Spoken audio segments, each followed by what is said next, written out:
The 26th FIFA World Cup has already been a tournament of the firsts. It's the first World Cup finals to be competed among 48 nations. It's the first World Cup to be hosted by 3 countries. Upon its conclusion, it will be the first among finals in terms of attendance, relevance, viewership, and engagement. But the biggest first associated with these finals is that they mark the first time ever that FIFA introduced dynamic ticket pricing. The controversial model hasn't been met without opposition, controversies, and technical issues, as FIFA is set to bring home a record $11 billion in revenue from what is being heralded as the largest sporting event ever. We discuss ticket trends, transparency, dynamic pricing, and more with Jump co-founder and CEO Jordy Leiser on this week's episode of Finance of Football. I'm veteran sports journalist Michael Array. And I'm the Athletics women's soccer business reporter Asli. Welcome to Finance of Football. We'll be right back after this.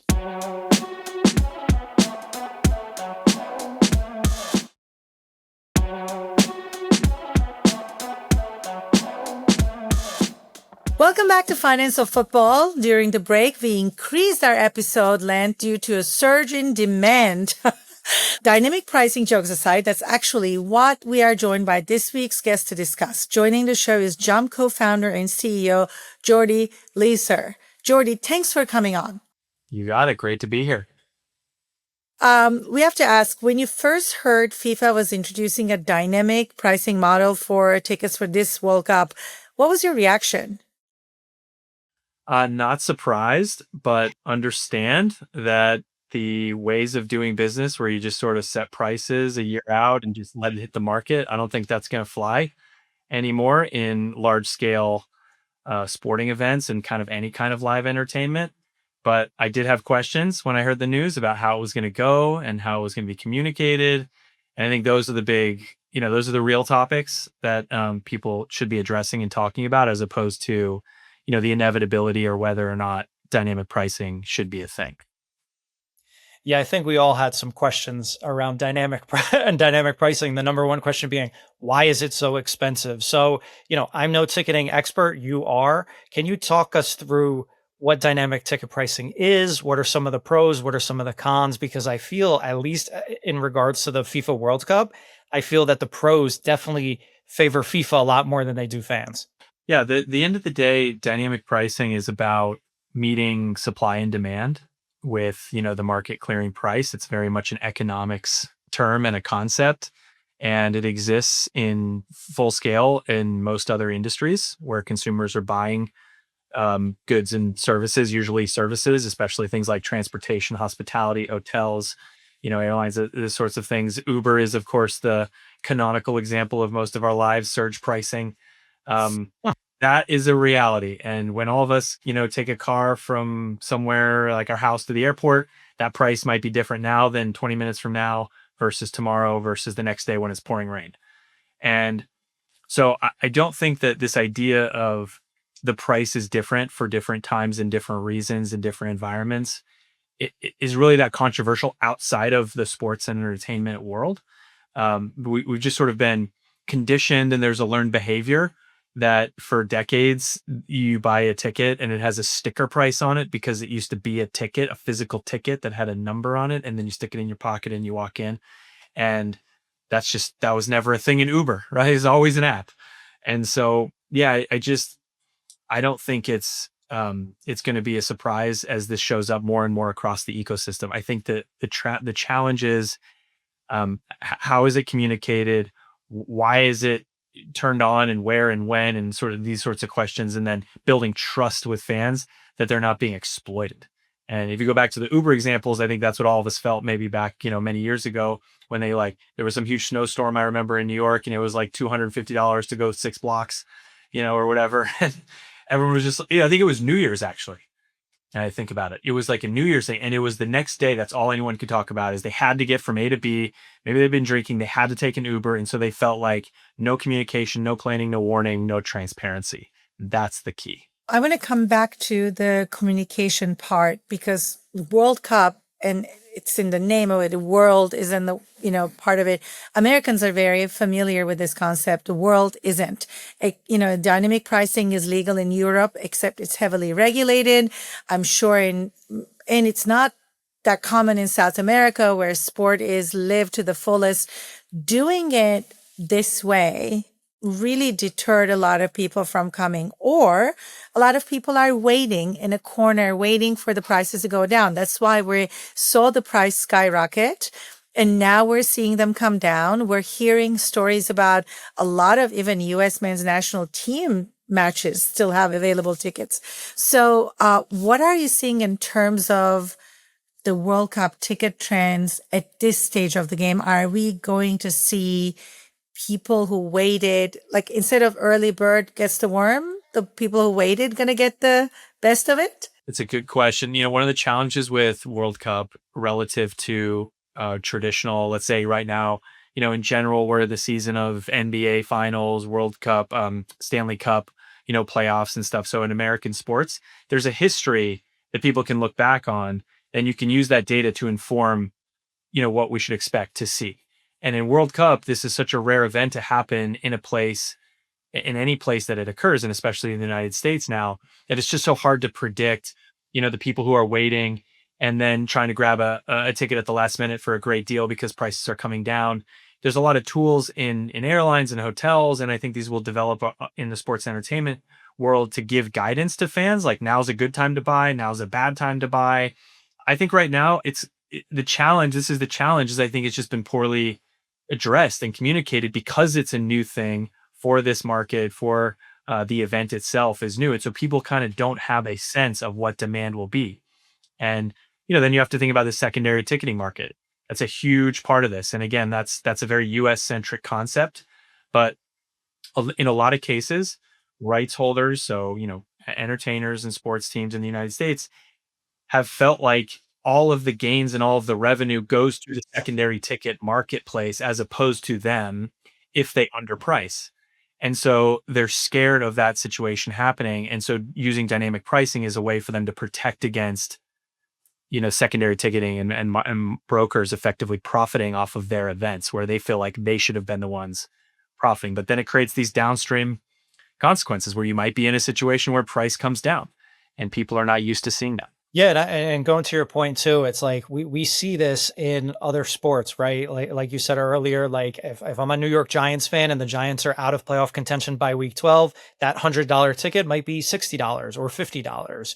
Or if they are in playoff contention, which hasn't happened for like a decade, that price is going to go up. But this isn't something that we've seen for the World Cup. So, do you see FIFA kind of taking this and using this as their model going forward, or is this a one-time thing knowing, hey, we're coming to this market where it is so prevalent and we can kind of capitalize on that? Because honestly, and Asla, I'm sure you know this as well too, I really don't think they can do this in 2030 in Spain, Portugal, and Morocco. I think they'd be, tarred and feathered if they tried to do dynamic ticket pricing, but I'll leave it up to, you, the expert. Do you see this being the standard moving forward, Jordy? Well, again, every region, every market has its own regulations. This is actually a regulated industry. People forget that in a lot of times.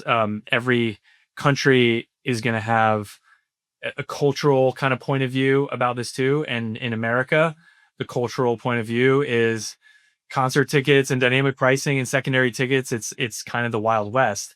And so I think maybe FIFA, again, I have no idea. I have no inside information on FIFA and I have not talked to them about this. But the idea being that they're in America, there's extraordinary demand for the World Cup.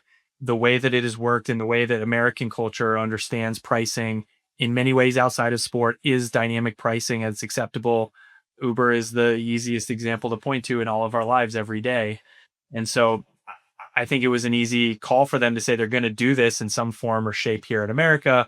But then I think as they go, they'll of course use this experience and the learnings of this to apply to other cultures. But I think there's no other country in the world that I think has as open and dynamic as a marketplace as we do here in the United States. So I would not expect this to be kind of a rinse and repeat.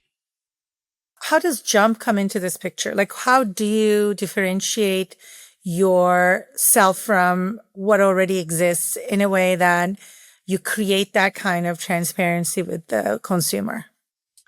One of the things we do at Jump, Jump is a technology company that is under the hood of professional sports teams. So fans don't log into Jump and buy tickets from Jump, right? They're buying Mm-hmm. tickets, it's like you don't know which clubs use Microsoft or Salesforce or whatever. That's like us. Sure. Okay. So under the hood though, we are huge believers in dynamic pricing to the extent that during the game or even before the game, as the game starts, we'll actually continue to sell tickets to that game, to that match, and change the pricing, i.e., lower the pricing for those seats throughout the match.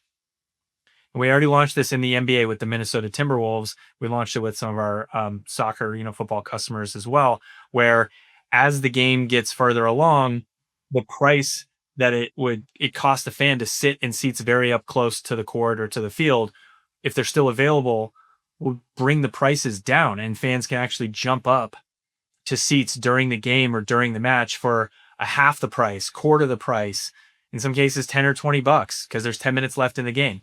And so, I mean, the theory here is we're trying to capture supply and demand. So there is supply for the best seats in the house. There's demand to sit there, but there shouldn't be demand to sit there at the original full game price of $500 for the seat. Maybe there's demand for $35, maybe $45. And so we're experimenting with all sorts of different mechanisms and ways to effectively price differently throughout the game based on what's going on in the match. Another example of this, though, and we haven't done this yet, but in overtime, you could imagine that, okay, there was a price to get into a seat toward the end of the game or at the end of a match, but let's say it's penalty kick. So let's say it's overtime. You could imagine all of a sudden everyone wants to come down from the upper bowls, right, to see it, and the price comes back up because everyone wants to come down. And that's just, again, dynamic pricing. We haven't heard that anybody has a problem, with that construct. Well, you mentioned seats, so that's the second part of my question, because this is something that a bit of a controversy. FIFA sold tickets to fans.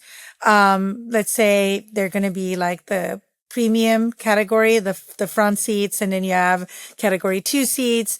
Months after initial ticket sales, people found out that the tickets they bought were not actually in the seats or the category that they were promised.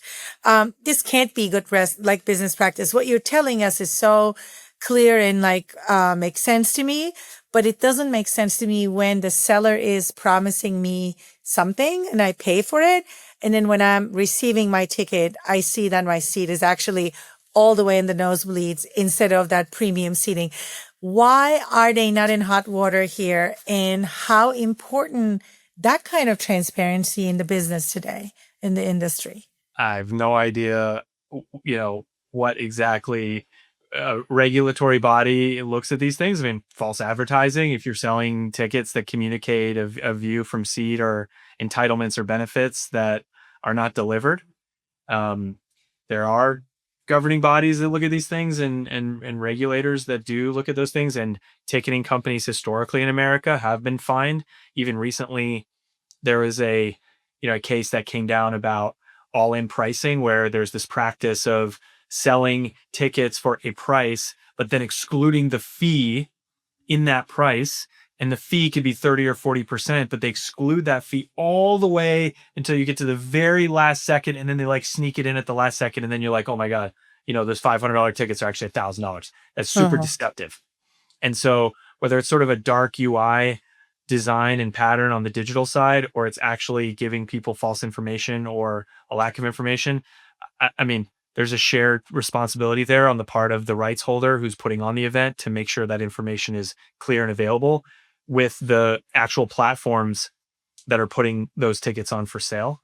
And so, that when and how and where this is litigated and adjudicated, it's not, it's wherever my pay grade.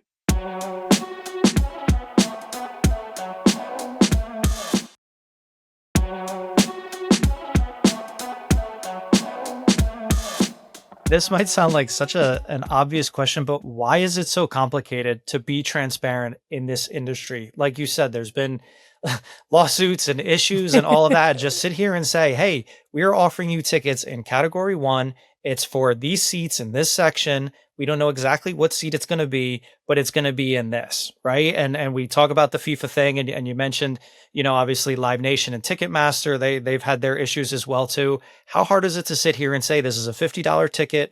We're going to be charged a $15 fee. You're going to be charged these taxes, and now this $50 ticket is $75. Why does this industry seem to have such an issue with transparency that's now magnified so much more with what's going to be the largest sporting event ever? Yeah, a couple different lanes there. So on the one hand, you have um, fees and conversion rates and any secondary ticketing marketing example, which is really where you hear a lot of the complaints. We'll talk about maybe World Cup in a second, but just the industry wide, it's a commodity service. Selling tickets in the open market in a marketplace is a commodity. It's the same item sold by 5 different places, offered by the same broker, syndicated out to all the different places. And so when you're in a commodity business, which they would of course refute that they are, but I don't know what else is a commodity if you're selling basically an undifferentiated product across multiple places for the same price. Then basically what happens is you're looking for every possible way to get an edge on the thing that you can control, which is it for online ticketing marketplaces is just the marketplace. It's the UI.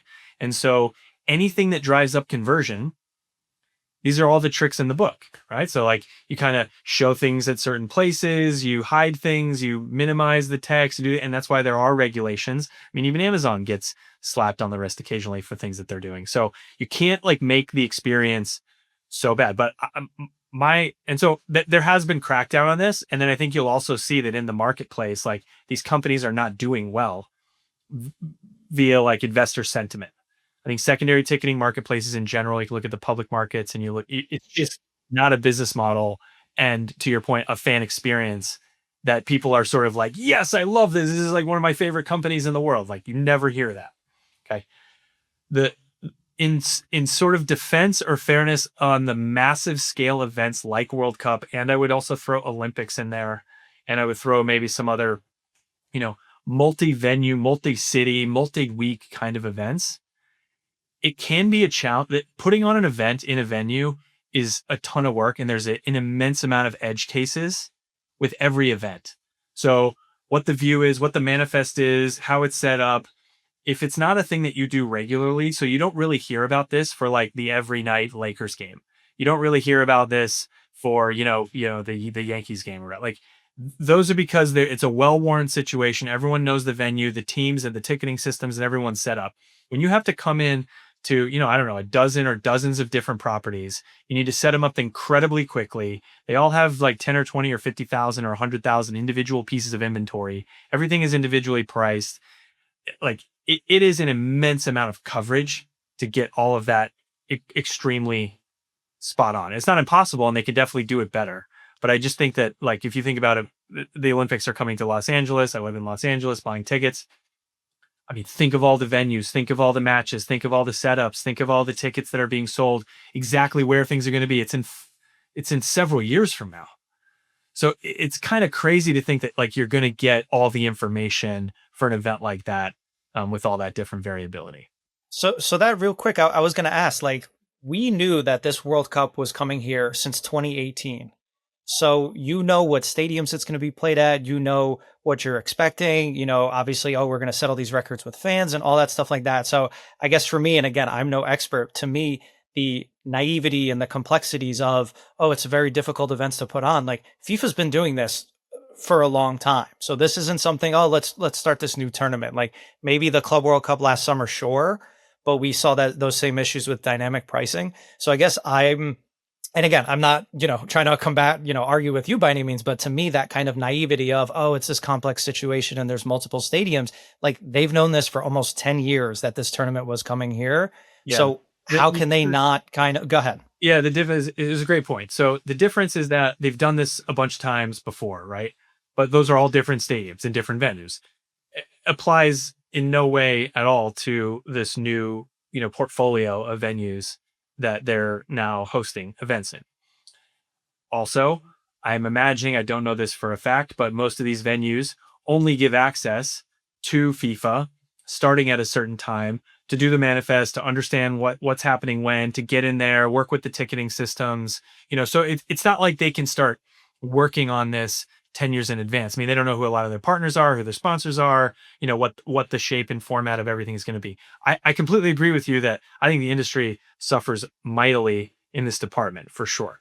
I think that just having an appreciation from someone who comes from outside this industry and then coming into the industry, there are so many complexities and edge cases when you have 100,000 people coming into a venue, that the organizers of the venue just don't know every nook and cranny, and this is not what they do all day every day in that place, like they do for the Yankees at Yankee Stadium.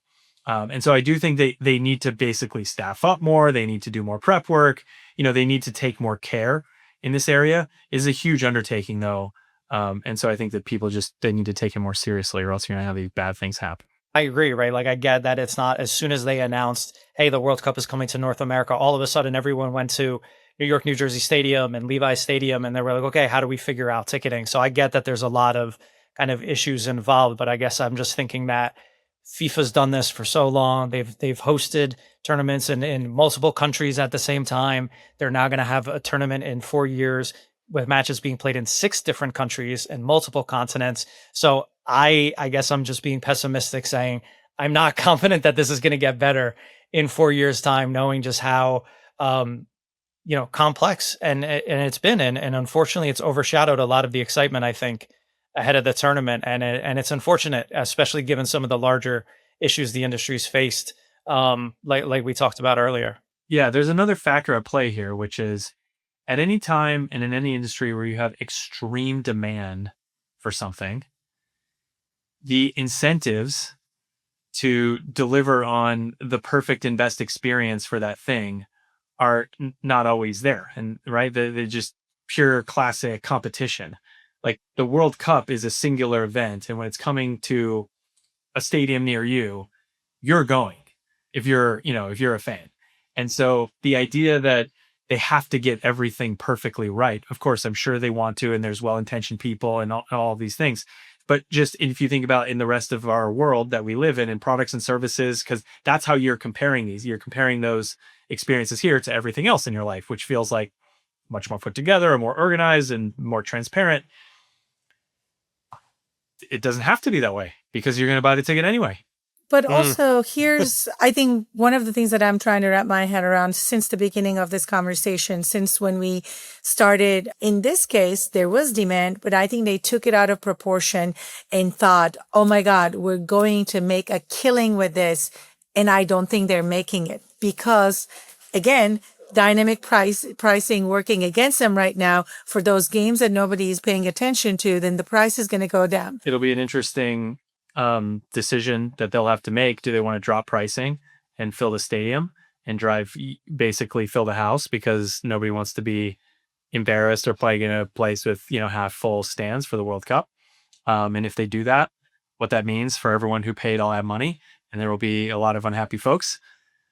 Or do they say, look, we're going to maintain price integrity and we're only going to drop it a little bit, and there will be some open seats, and they'll say, okay, lesson learned, and the demand for whatever reason, and maybe these reasons are fluid too, that people are willing and want to come based on how they feel about everything in FIFA and soccer and the teams that are playing and coming to the United States. Like, I don't know, there's a lot of factors that are at play. And so, but for sure they will learn from this.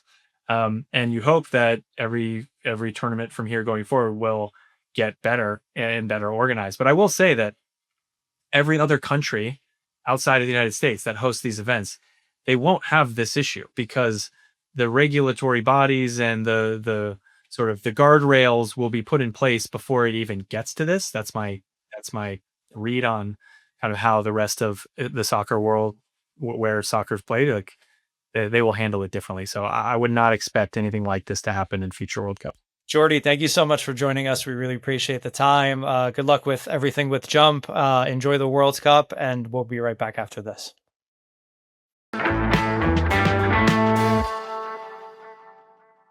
It's time for our weekly World Cup update we called World Cup Date.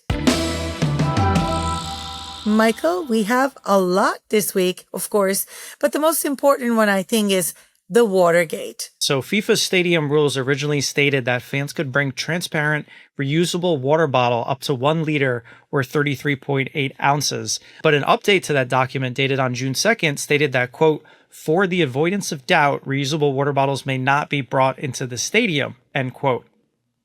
A lot of people started panicking. We know how hot it was this past summer for the Club World Cup and all of the heat issues. But after a bunch of kind of social media outrage and backlash, FIFA later revised its new revision, announcing a policy on social media saying, quote, all fans will be permitted to bring one soft plastic 20 ounces, also known as 590 milliliters, factory sealed disposable water bottle into any FIFA World Cup 2026 match in the US and Canada, end quote. So, FIFA originally cited that this was a safety issue, right? It was, prohibited these bottles to, quote, prevent risk and injury to players and attendees, end quote, was what they said on June 4th. But like I said, fans weren't happy about this because we're paying a lot of money to attend these matches. We're going to be sat in the baking sun and the heat and the humidity, and fans are going to be thirsty, right? Coca-Cola is going to be the ones selling the water at all of these matches as an official partner of the World Cup. But people want to be able to bring water bottles. So it was a temporary controversy, but now it's resolved. I just remember last year at MetLife Stadium, and people were trying to get to the water fountains with the cups that they used to drink other beverages prior to that moment. There was a line almost around the perimeter of like the stadium to get to the water fountain. I think there were only 2 water fountains available inside the stadium with the water literally dripping every time you pushed a button. So I also wondered, are they going to ensure there are efficiently working water stations for the fans to fill those bottles if they have to, which they will, and what that would look like? I think there will be a part 2 to Watergate. But there's another important, I think, controversy that is also surrounding this World Cup, and that is some of the key people in the World Cup are being denied entry to the United States. 2025 Confederation of African Football Men's Referee of the Year, Omar Artan, has been denied entry to the United States ahead of the 2026 World Cup. Set to become the first referee from Somalia to officiate at a World Cup, Artan was barred from entering the country at Miami International Airport, and he is currently in Turkey. No reason for Artan's repatriation has been issued by U.S. immigration authorities, but Somalia is one of the several countries on a travel ban list introduced by President Donald Trump and his administration. Artan isn't the only person who's being denied entry. Iraq Vice Captain Ayman Hussein was reportedly held by U.S. immigration officials for 7 hours at Chicago's O'Hare Airport when he arrived in the country on June 5th. According to Reuters, citing a source working with the Iraqi Olympic Committee with close links to the country's national football team, Hussein was questioned by U.S. officials and had his mobile phone inspected before being allowed entry to the country. Iraq's team photographer, however, was denied entry to the U.S. I think, Michael, this is probably unheard of in another World Cup situation. Somebody who's here to participate and represent their country being denied or being held at the airport and treated like a criminal is definitely not a good look for the United States. No, definitely not, right? And I think it's a microcosm of the state of the United States at the moment, especially under President Donald Trump. We know that there are heightened security and immigration policies. Sure, we're protecting our borders and we're trying to look to stop terrorists and that kind of stuff like that. But these people are players and they're, officials and employees of these national federations coming here for this tournament, and they're being treated like second-class citizens and like some sort of, terrorists, and the government is kind of justifying it. U.S. Secretary of State Marco Rubio said on June 2nd that, the delegation would be monitored closely for anyone with ties to the Islamic Revolutionary Guard Corps. So I think, do you want to call it profiling? Do you want to call it oversensitivities in terms of security. We're seeing a lot of security. You talk about it at Madison Square Garden for Game 3 of the NBA Finals with President Donald Trump attending. But it's different messages, right? You want to sit here and Gianni Infantino talks about uniting the world and the power of football and doing all those things. Inclusion. It doesn't send a message of you're welcome here, because there's all these stipulations of I need to see your phone, and you know what, your last name is Hussein, and that's going to raise a couple flags on our end. So it's just very unfortunate for these players who are coming here to do their job, and they want to focus on doing that and doing it to the best of their ability. This might be their only ever World Cup. And it's very, again, just detracting from the experience of what the World Cup is supposed to be. Finance of Football comes to you from the Frequency Machine Podcast Network. Hit us up on Instagram and YouTube at Finance of Football Pod for more football business and our enlightened opinions. Or search Finance of Football on LinkedIn and Facebook. This episode was produced by co-host Michael Array and Asa Pellet. It was edited by Ryan Hammond. Mixing and mastering by Julian Kwasniewski. Our theme music is by Hatamitsunami. Our show is executive produced by Ryan, alongside Stacy Book and Avi Glajansky for Frequency Machine. Find more about Finance of Football at frequencymachine.com. Follow us on YouTube at Finance of Football and listen anywhere you get podcasts. Please like and subscribe. Help us reach more people. We love you for it.